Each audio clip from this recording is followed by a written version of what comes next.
BBC Three has always been considered something of a lesser entity in the landscape of British broadcasting, which is odd because if you actually look at its history, it's been one of the most fertile grounds for new comedy that the UK's ever seen, and it's still doing it. It's always been looked down upon as being lowest common denominator trash, and this seems to be because its stated purpose is to be a channel curated for young people, and the words young people are commonly associated with the word idiots, and alright, a lot of what BBC Three's been putting out over the years has been trash. But speaking as someone who's been part of their target audience for their entire lifetime, BBC Three has got it right a lot more often than most broadcasters. A ton of the stuff they've done over the years has clicked with me. A few shows aside, I rarely felt like I was being talked down to by BBC Three. I never really felt like I was watching a bunch of 40 to 50 something TV executives trying far too hard to act like they were down with the kids. Which is exactly how I felt every single time I tried watching Channel 4's Skins, but that's a video for another day. The criticism that was very common at BBC Three back in the day, that all it did was trash, doesn't make any sense at all in hindsight because its content kept getting stolen by BBC One and Two whenever they'd strike gold. Little Britain was one of BBC Three's first shows, and it ended up becoming one of the most successful British comedies ever. Torchwood, a spin-off of one of BBC One's biggest hits, left the channel after one season. They both got bumped up to BBC Two, seemingly when someone decided that they're too good for BBC Three, and then both of them ended up becoming massive hits on BBC One in their third series. Gavin and Stacey, there's another. I may not like all of these shows for the record, but BBC Three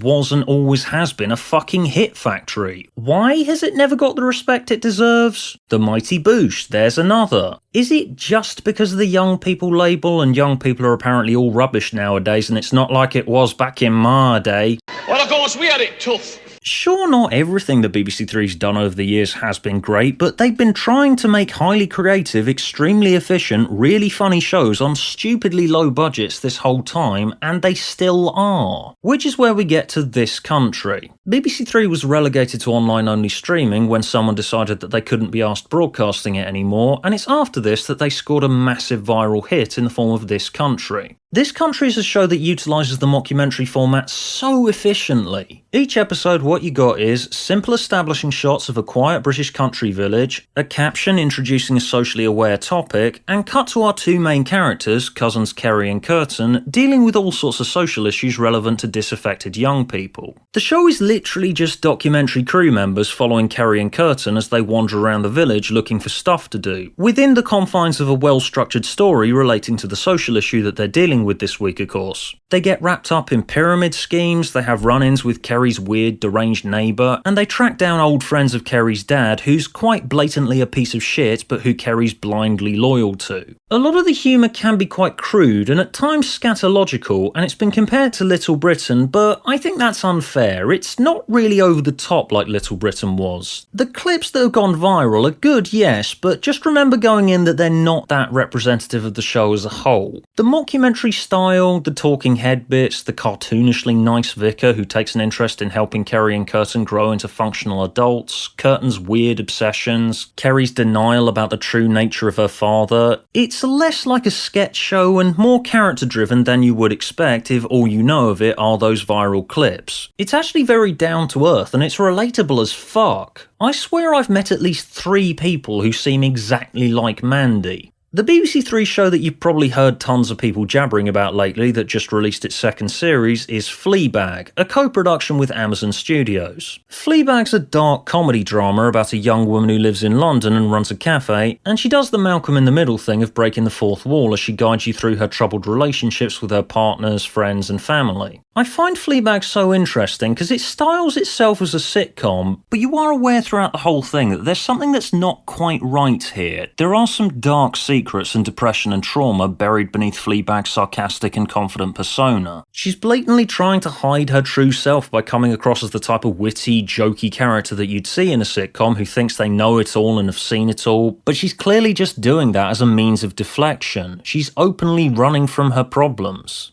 Just a girl with no friends and an empty heart. By your own description. The show's a bit like BoJack Horseman. It strikes that right balance where it masks a tragic character study beneath the veil of black comedy, and that's incredibly hard to do without feeling jarring. I don't want to spoil it, but the final episode of the first series, which feels like being smashed in the face with a hammer for the record, has this brilliant moment towards the end in it where it breaks the heaviest 10 minutes that I've ever seen in a sitcom with a bit of awkward humour, and that moment just leaves you feeling weirdly optimistic and hopeful. Fleabag is a violently intimate show. The fourth wall breaking's what ensures that, and it makes it so that those dark moments hit you as heavily as they should, and if you're not too careful, it can fucking break you.